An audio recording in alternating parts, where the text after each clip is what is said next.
Greg Moss. It's always good to see you. I think I'm contractually obligated to say that when we get together. Obligated? I thought we were friends. We are friends. We're not only podcast co-hosts, we are and colleagues. We're very much friends. But I find myself anytime I have a question about life, professional world, technology, I'm always coming to you. I'm always coming to you. And I've got a lot of questions about the cloud of all things. I know the cloud's been all around us for decades, seemingly, but it's still at the forefront of my mind, I'm sure, of the mind of many other people. And I also find myself just wishing if this could be a podcast. Could this be an episode of our podcast? And wouldn't you know it, it is. Here we are. So let's formally welcome everyone back to another episode of the Upstack podcast.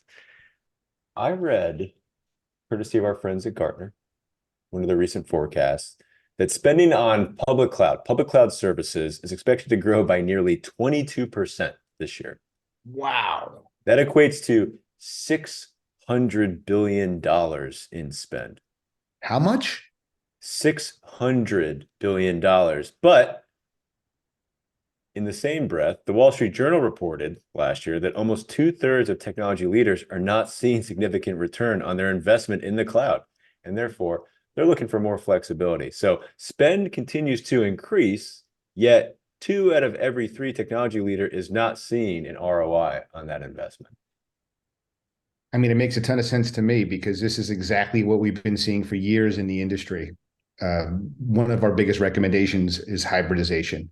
And that really revolves around a culmination of where you put your application stacks to make sure that you're both economically and technically sound. I think, another really important thing is how procurement and technology speak, right? I think there's a lot, today in the ever-changing landscape of technology, how the groups within the organization communicate is critical to their success. And you don't see a lot of that. And the larger companies that have large procurement departments and large tech groups tend to not communicate as well. But there's instances that you see them communicate great, and the output and the outcomes are phenomenal. Companies will have success if they leverage the full capability of their procurement department, if they're lucky enough to have such a department. Correct. Greg, we need an expert. You're an expert. I think we need an expert. And we have one. Our guest today, wouldn't you know it, is an IT procurement specialist and expert in cloud governance more specifically. So everybody join Greg and I in welcoming Shunit Kainy to the podcast. Shunit, thank you very much for being here. Allow me to talk a bit about you before we dive into the topic at hand. Shunit, you're the head of global IT procurement for Teva Pharmaceuticals. You're also the co-founder of Technology Procurement Israel. For Teva, you managed cloud and data center procurement at Amdocs, Checkpoint Software Technologies, as well as Random Logic. I would say, based on that CV alone, you were more than qualified to join us on the Upstack podcast today. So thank you again for being here. So had such an intro. I'm really, excited to share some of what I'm encountering. You stayed with us through the intro, and for that, you're our absolute hero. But we do have questions. I'd really like to get a sense, just to start things off, of your experience in cloud and cloud procurement more specifically. What are the trends that you're seeing in the adoption of cloud? I think when I started looking at cloud procurement, I think it was 2016, like ages ago in terms of technology. Then what we were looking was more trying to compare apples to apples, which is kind of impossible. When you're talking cloud to data center, and trying to figure out the way that procurement looks at things, how much a server costs, a VM costs. It didn't take me too long to understand I'm probably on the wrong track, because I spent hours and got to no conclusions at all. Not to say the tears that I shed on the frustration of trying to get into some kind of working model. So I think we've way past that most organizations are not expecting to see an apples to apples comparison. It's already understood that the cloud has value beyond pricing, but you just touched on this exact point. What is the value? Is it worth it? So we have this cloud first trend, which was not really working for most organizations, I think, that were not born to the cloud. So if you are a born to the cloud organization, this is one thing.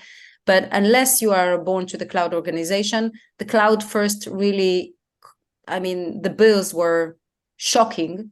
And I think there was also this concept of let's try it first and add governance or monitoring or whatever and understand later. So let's dive into those deep waters first.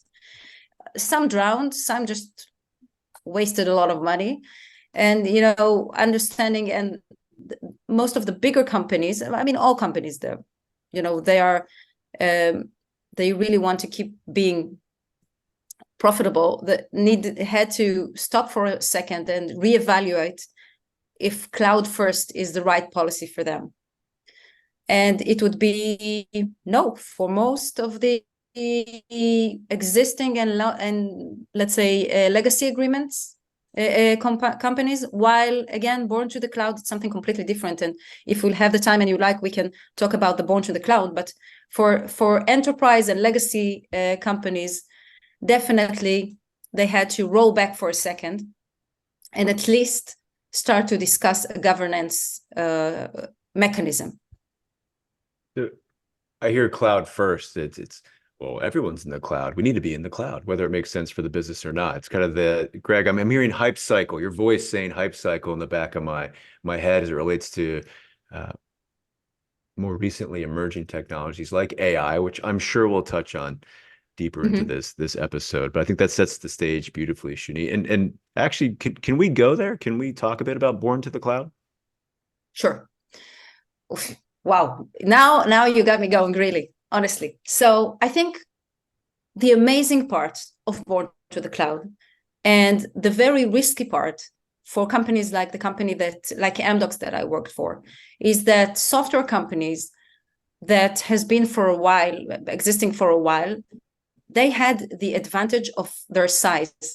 Huge organizations, financed, they can really, purchase the servers, the resources, whatever they need to start and develop a new software, a new or additional, capabilities, everything. And it really required a lot of resources, really. And there wasn't at that stage, like I would say 5-10 years ago, mostly 10 years ago, unless you had the resources, you couldn't really start going. Now the cloud changed all that. So when you're born to the cloud, you have an idea. You can really start going and running with your idea, trying it out with very, very little financing and resources, very little. So the risk to the big companies, by the way, and we see today, there are a lot of stars coming from time to time. Wow, this is like a great app. And they're cutting off like the traditional ones, which I think is pretty much awesome. But it's risky to be like, one of those legacy companies. They had to adapt and be agile as well.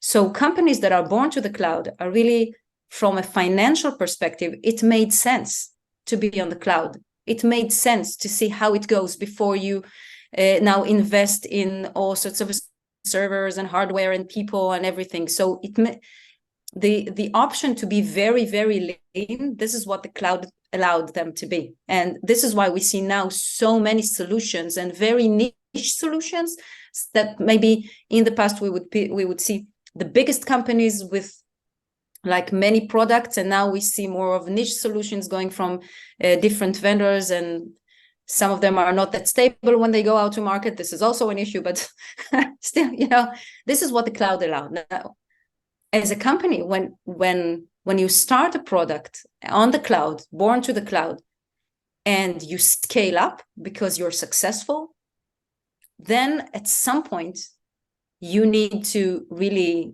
reevaluate the architecture and everything, because then you understand. It doesn't necessarily make sense anymore to run on the cloud.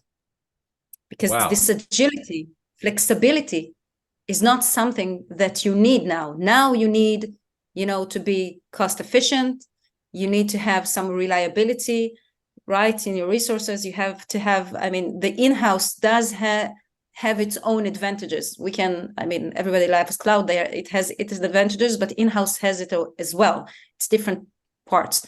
So I think this is where we see born to the cloud companies move to hybrid solutions and data centers, just because if we talk about it, the way that the cloud vendors selling to us, they're selling basically the reserved instance. What is the reserved instance? It's my own server. So what's the point in having it on cloud? If I'm already committed, then I'm not really agile. I'm not really scalable because I already committed. So at this point, when you get to this stage, then you really need to do the math again.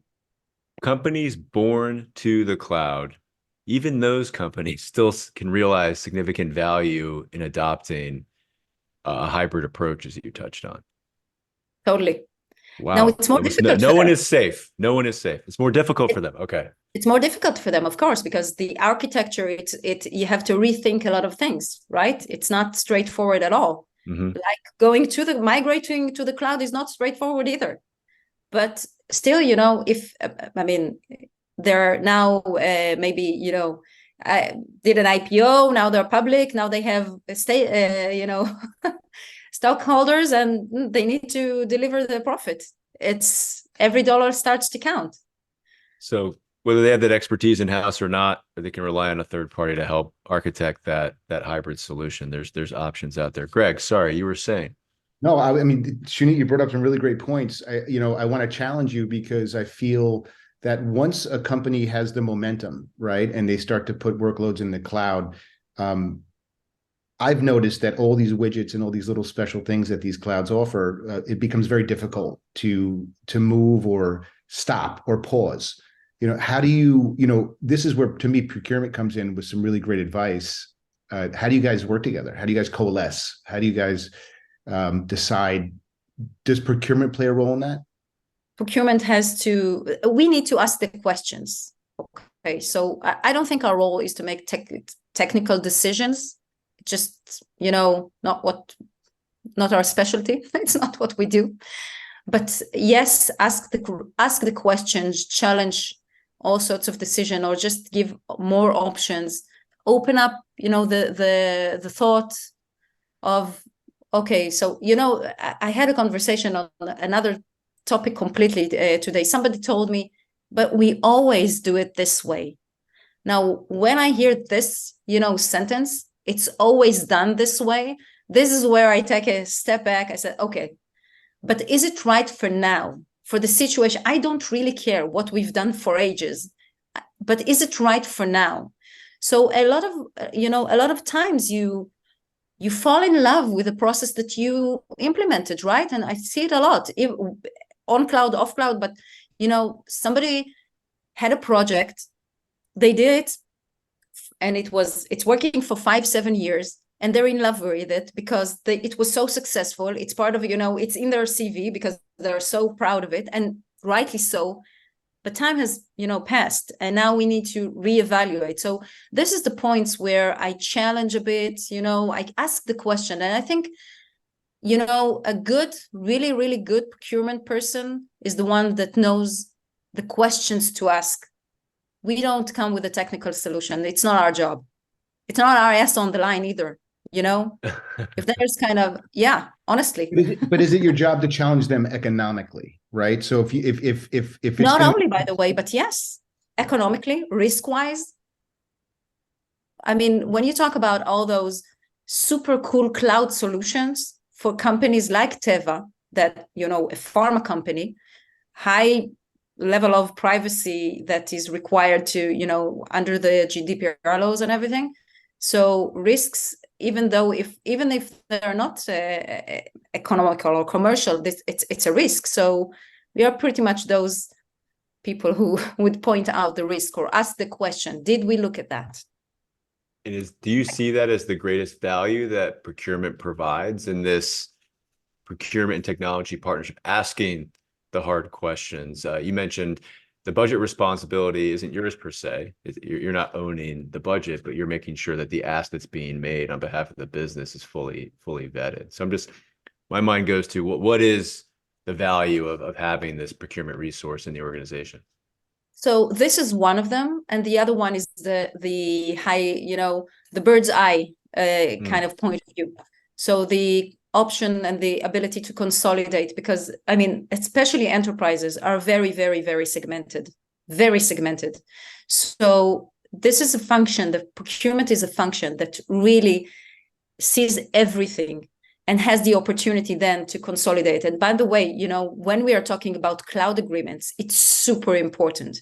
You cannot be cost efficient without consolidation, without looking at the entire usage of the company. What does it mean? And here is another point, which is very, very difficult to tackle, by the way. In some companies, IT are just a cost unit, and the business has their own P&L. Now that's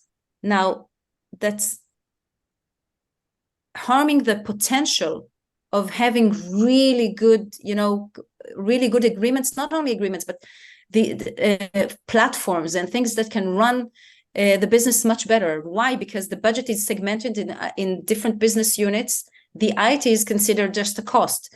So they cannot invest in improving the harmonization of the IT. They don't have the funds for it because nobody is looking from that perspective. So strong procurement would do that. Would say, hey, I want your attention, business. It's true. This is only your budget. But still, as a company, and this is where, I can use my connections and my relationships with the CPO and CFO, right? With the CFO, I'm saying, this is, by the way, the person I'm annoying. When I'm annoyed and nobody's noticing my annoyance, then I'm going to the CFO and saying, because I know they care about the bottom line. So if I need to get anything moving and it doesn't move, this is the person I want to really, get their attention. From cost center to value driver. I love that. Shunit, in the upfront, we're highlighting your credentials and your experience. I mentioned that you're an expert, obviously, in the cloud governance specifically. So when it comes to implementation, companies moving to the cloud or their cloud first, how often have you found that course corrections are needed? And what are the guardrails that need to be set beforehand? Because clearly in your role, this procurement, you are asking those hard questions, making sure every rock is overturned before a decision is made and a budget is allocated. But you do the thing, and can we iterate? And what rules, guardrails, guidance, policies are usually put in place? What are best practices there? Yeah. So I would say definitely we need to, even if everything it's a perfect world and the company has started the cloud center of excellence before going to the cloud, and really everybody, security and IT architecture and procurement and finance were all involved in the process of setting those guardrails. And we can talk about it further if you want, but just for a second. So even if it was implemented, there are changes all the time. So even if I'm as a company was perfect, still, the cloud vendors, they are still changing the rules all the time. They're changing the rules of, reserved instance, saving plan, marketplace. Those rules are changing all the time. The reInvent just closed up last week. Unfortunately, I wasn't there, but there are thousands of announcements in 1 week, thousands of announcements. Each of those announcements has the potential to be a game changer financially. So you really need to pay attention because it's moving all the time. How do you, that's a really good point. There's hundreds of new products hitting the market, every month. And how do you weed your way through all of that to determine what has value, what doesn't? Because you could probably spend 40 hours a week just doing that, right? Yeah. So, I mean, I'm looking at my narrow point of view. I'm looking at what is changed in the marketplace, reserved and saving plan, commercial plans, basically. And I need to trust, the technical, the IT leads, that they will look at, whatever is new in their domain. It's very, very also important to understand what is the type of your company. Okay, so Teva is a legacy company. It's a company that exists for 120 years or 120 years. So some of the IT is 50 years old, not joking. I mean, it's like, legacy. And you need to understand also the pace that your company is going at. And there's no point in even trying to push things like that, because those companies are not able to keep up with this pace. So it's very, very dependent on what's the type of the company and the agility of and the needs also, right? Because Teva is a manufacturing company. It's not everything is very relevant or really would make a huge difference. But yeah, it's that's why I encourage, by the way, to go to these summits and everything and get everything in one, because it's like you said, you can drown in them. You can absolutely drown. And I think partners are really, really important.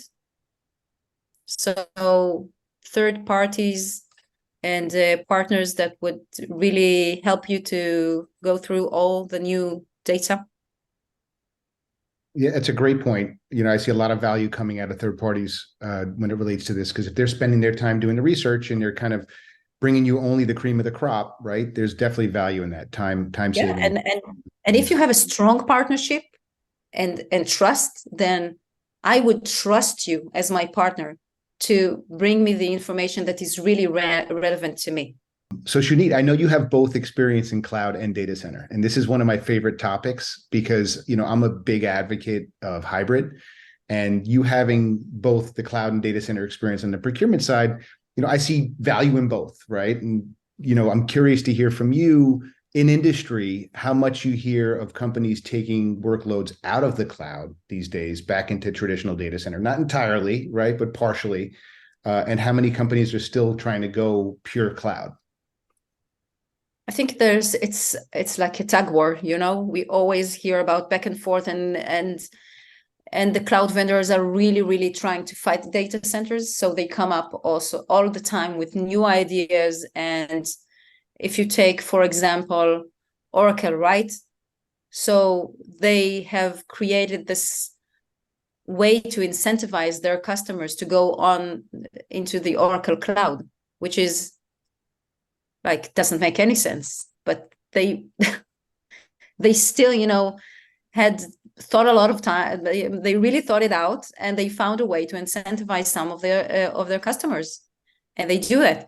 So I think it's changing all the time. So we see, the cost of data storage, basically, that this is an issue, that it's I see a lot of it on still remaining or moving back to data centers, because it needs to be thought out very, very well if you're moving to the cloud, both on, the value, the volume of the data, but also the data transfer, all the rates, everything that is included, because nobody's talking about it. Yes, move everything to us. It's really cheap. Not always. Not always. We have to really be and really look at it closely. However, on the other hand, I can tell you, a very, very traditional use case would be the tapes, right? You remember that they're still existing. This is like the most, obvious go to cloud use case, really, because whoever ever tried to, to extract the data from a tape knows it would take you 3 days, and usually would be unsuccessful for at least not 100% of it, and sometimes fail completely. So this is like a use case that is saying it's a no-brainer. Go to the cloud, please. Really, honestly, please. But when you have those people in the companies 20 years, they do, the same, they do the storage and everything. They don't want to let go of the Creatures of habit. Creatures of habit. Yeah. So, so not everything storage definitely belongs on-prem, on data centers. I think it's really, we need to look everything, you can't really say everything cloud is bad or too expensive or everything cloud is awesome. No, somewhere in between. And it's really, where is your company is going? What's your ability to self-sustain your data centers? Because this is also an issue. So if you are outsourcing things, then you need to really think about it. Sure. Where is it best outsourced? No, always the cloud, by the way. Again, it's the cloud is not always the answer. You touched on you crystallized some key reasons a company might consider a move out of the cloud. I'm curious from a just general trend standpoint.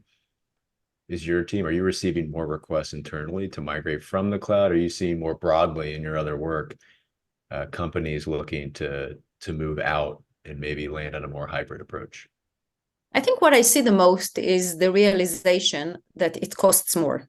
Basically, why does it cost more? Because the minute you try to migrate from the data center to the cloud, it takes you a long time, if at all, you terminate the data center usage at all. So usually you keep the data center because it takes time, because not all use cases are, has value on the cloud. But then you're staying with the data center infrastructure and the cloud.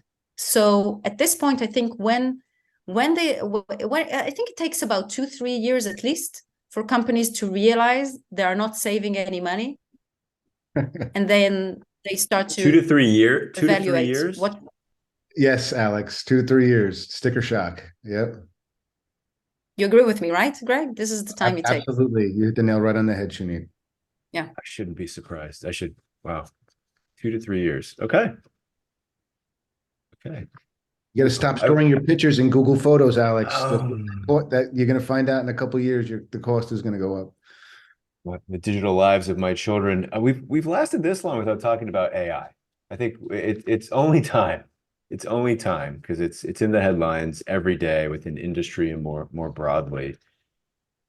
Shunit, I have to imagine AI is coming up in these cloud conversations. Again, internally, but more broadly as well. I mean, we see it too. We got to be in the cloud. Let's go to the cloud. It's kind of, we need to adopt AI, just like in the past or even currently, we have to be in the cloud. It's the Greg Moss hype cycle, the rush.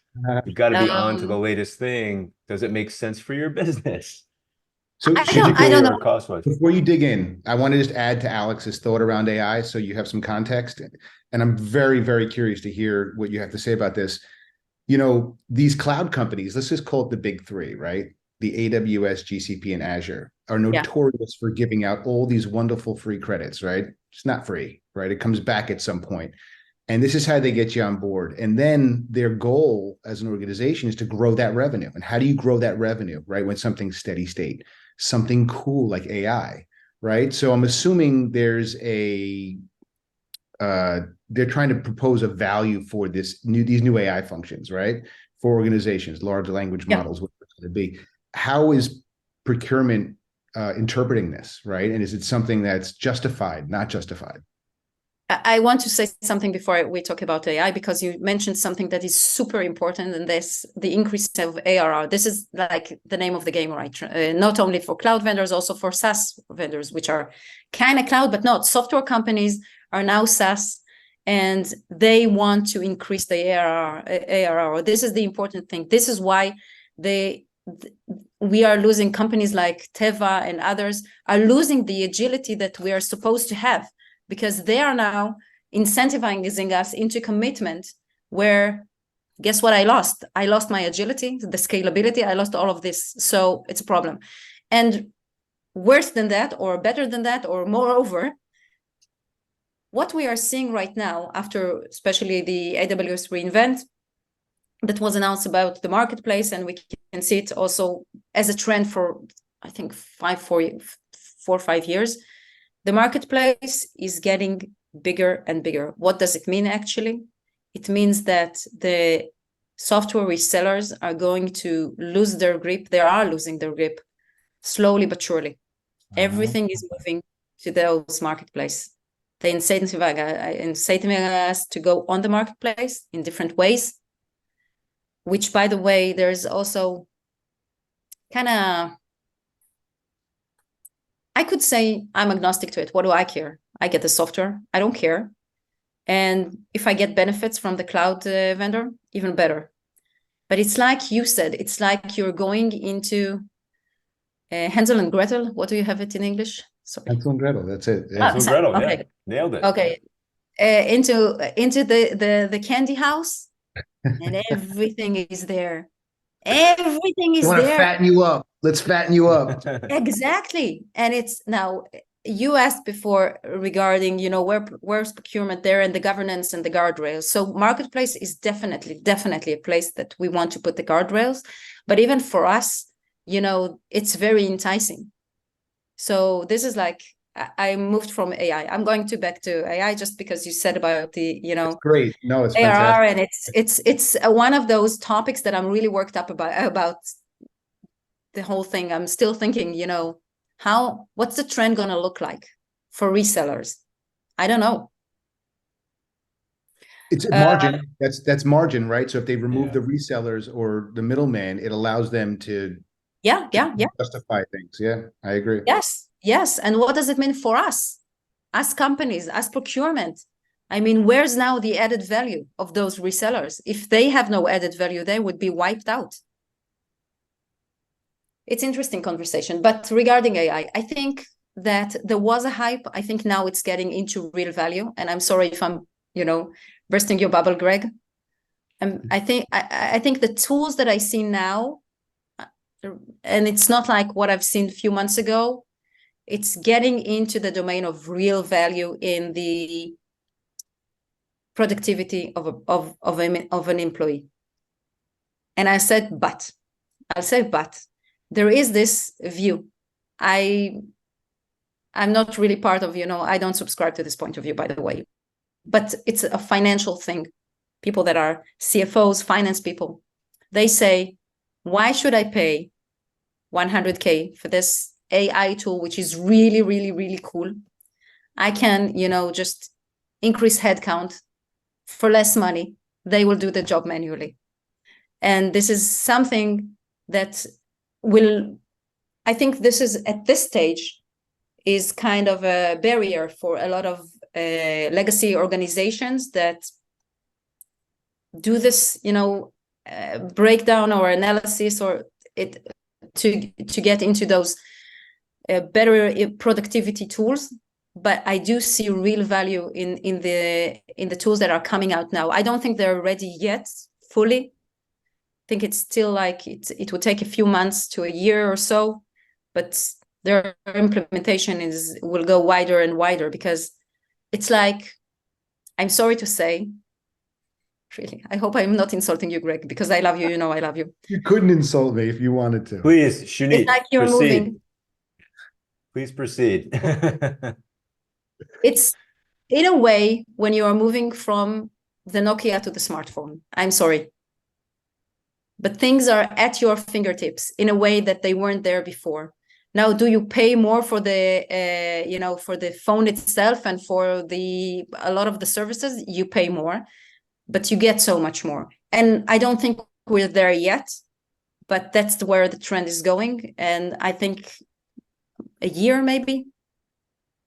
So I'm all about innovation. I mean, I'm super excited about what AI is bringing to the market. I just want to make sure people out there know that it's shiny, it's new, it's cool, it's expensive. And just make sure that if you're going to implement it into a business model, that it's cost justified, right? There's a lot of people putting in the cool things, not realizing or even knowing where that revenue is going to come to support that cost model. So again, just something. Now I will strengthen your point. I'll be on your side, and I can tell you that a lot of the cool tools are being like left behind, like the toy of yesterday's toy. You got me my Buzz Lightyear or whatever. I played with it and now I'm bored with it. And it happens. I see it all the time, because it's really cool. But if it's not hey, I want this one, I want this one, and everything is no. You need to, have a make a decision what really brings the value. And I agree with you on this point, that some of those cool tools are not being implemented the whole way through. And then if you go only halfway, basically you just wasted money. You bought the tool, you halfway implemented it, you're not really enjoying it, or not the entire company. Half the company works with this tool, and then another quarter works with this tool, and there's no, it doesn't talk to each other. So this is an issue that, and especially this in young companies, we see, proliferation of tools that is like, what's going on? Yeah, good point. There's application for AI. It's not for every industry. We see clients who benefit significantly from technologies like conversational AI, broader generative AI. It's coming. And Shunit, I would agree. I love that the Nokia to the smartphone, that cycle, talk about cycle, is going to only spin faster, and you'll see more businesses be able to benefit from democratization of AI. But we'll see. Greg's got plenty of other bubbles. We'll work on those. Maybe not in this episode, but another One episode. bubble an episode, Alex, please. Let's back to the cloud. Let's more broadly. I want to flip things. We've talked about companies moving from the cloud, maybe establishing a hybrid solution because it makes sense strategically and economically for the business. Let's talk about moving to the cloud, navigating to the cloud. Do most companies, Shuni, do they have the expertise needed in-house to navigate and manage that move? Most companies, I think, are supported by third parties. I don't think most companies are doing it on their own. I can tell you that it's there. They don't even have, the enough knowledge to really start a good and supportive cloud center of excellence at first. So, and the problem is really, like I said earlier, that most companies, they want to try it out before anything, because they want to, if it makes sense, then we'll bring in all the governance around it. No, then it's already out of your hands. You have a few accounts, you start playing around with it, and the governance mechanism is not there because you're just, teeny, it's a small thing. The small thing is increasing into, huge amounts. And so, hey, what happened here? So I think no, at the beginning of any cloud adoption, most companies will not have the resources internally. If they are smart, they will understand that they lack the resources. They will not get into analysis paralysis mode, and they would take a third party to support them.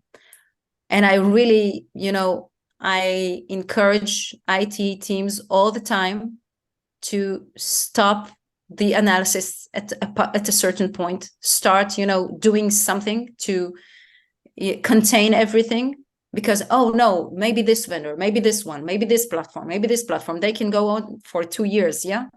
Especially in companies that are large companies, enterprises, everybody has, but we're taking it for long term. So let's think about it. While you're thinking about it, the dollars just keep, and the technology is changing. And the technology is changing. Right. Oh, yeah. Daily.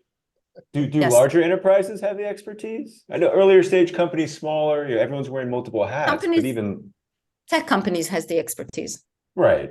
But more broad, non-tech, every company, but non-tech enterprises, probably not.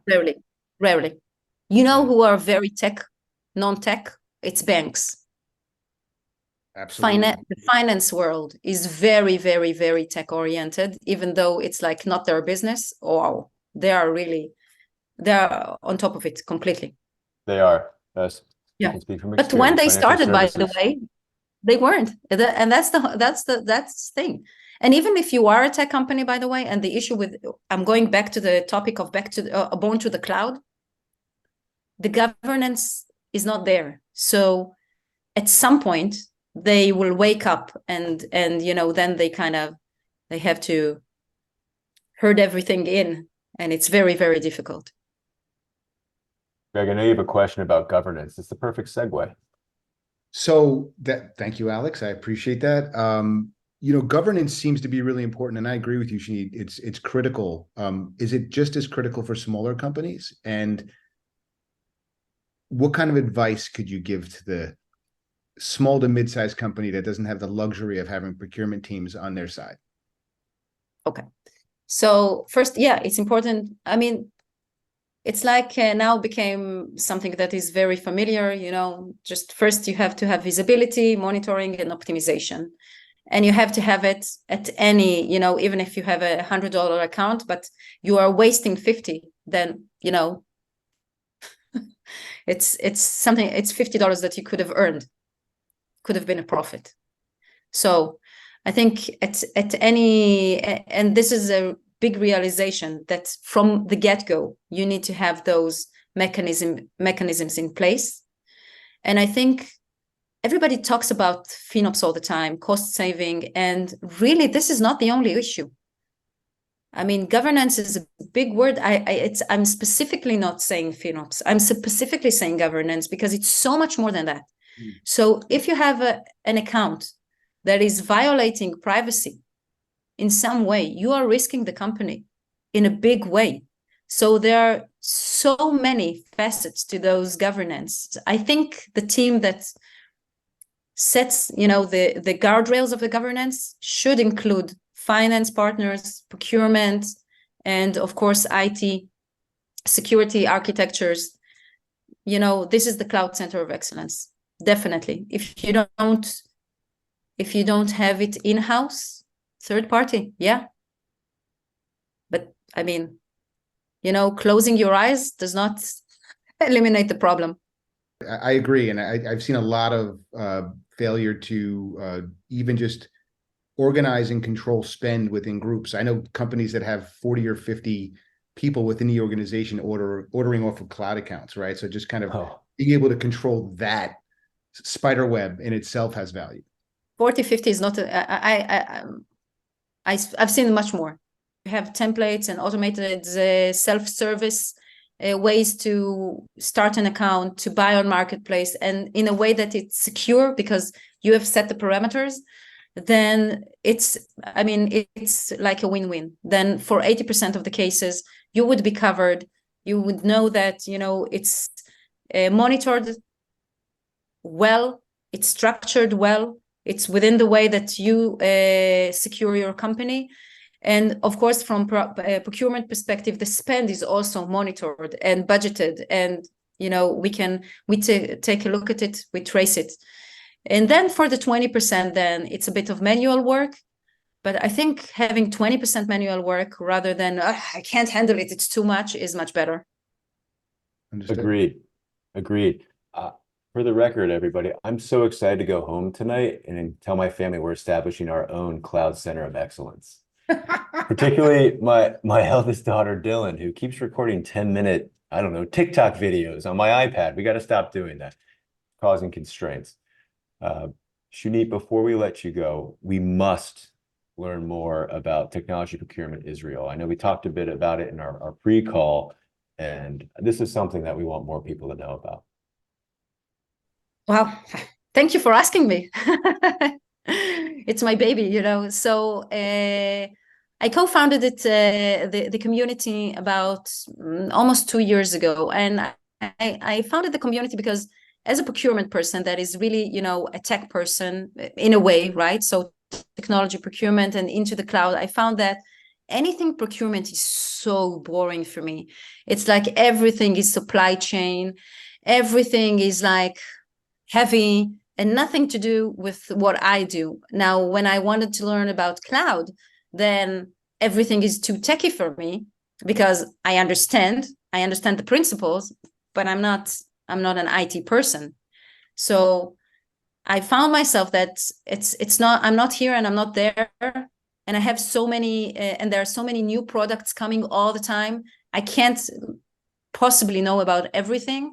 And whenever I'm talking to a peer, this is like really, we can have an hour conversation because it's so interesting. What are you doing here? What are we doing here? And just, share the knowledge. So starting the community really from this need to have that it's different for tech companies. The procurement is a bit different. We're not looking into supply chain. And really, honestly, I couldn't care less about, those direct procurement, which is all manufacturing. I'm sorry, not there. So really looking at what is interesting for us. And today the community has about 160 members in a WhatsApp group, which is very, very, very dynamic. Wow. People are asking every day, where do you buy this? Did you hear about that? What kind of process did you do for P2P, procure to pay? Sorry for being boring. Or cloud. Yeah. And by the way, we had, I think, 3 sessions already. We have quarterly meetings, physical quarterly meetings. When I started the first one, I did only half an hour for like mingling and networking. And people came to me, it's not enough. It's just not enough. So now we have like 45 minutes at the beginning. Then we do lunch together at the end, which is another hour. And people are just, getting to know each other and really, sharing the knowledge. I bring a lot of, information and specialists and people to really educate us, a lot of education about AI as well, by the way, and cloud AI and negotiations, agreements, things that are boring to everybody else, but interesting for us, by the way. But this is exactly that. I mean, this is the place to share the knowledge. And I'm specifically, I don't know, I consider myself to be a very creative person. I find creative solutions. I'm a mediator as well. I love to share, all the loopholes that I found in how to make an agreement better, or just, to say, watch out from this one, or to say, hey, look at the reserved instance. It's changing in half a year. You should take a look at it. So I think this is really, really valuable for people. We have a lot of people that are leaders in the procurement and high-tech industries. Many of them are women, which we are so happy to see women in the tech industry. It's great. I think it's remarkable. Yeah, go ahead, Alex. I just say it speaks to the power of community and how that can be beneficial in so many different ways. So many different ways. But just an anecdote on women in technology. So whenever I go to the AWS Summit and events like that, whenever I go to those events, these are the only times that I go to a public event and there is no line for the women's restroom. There's a long, long line for the men's restroom, no line for the women. This is like my little revenge, my small little revenge. Got him. I just love it, Shunit. I mean, I think you're amazing. I think you've brought a lot of value to the industry, to all the companies you've worked for. I think the initiative, it just speaks wonders, and I'm glad you're doing it. We need more of it across the country. And thank you so much for being here. It was a really special opportunity to speak with you. Thank you. Thank you for having me. Thank you, Shunit. Thank you, everyone, for listening. This has been another episode of the Upstack podcast. We will see you next time.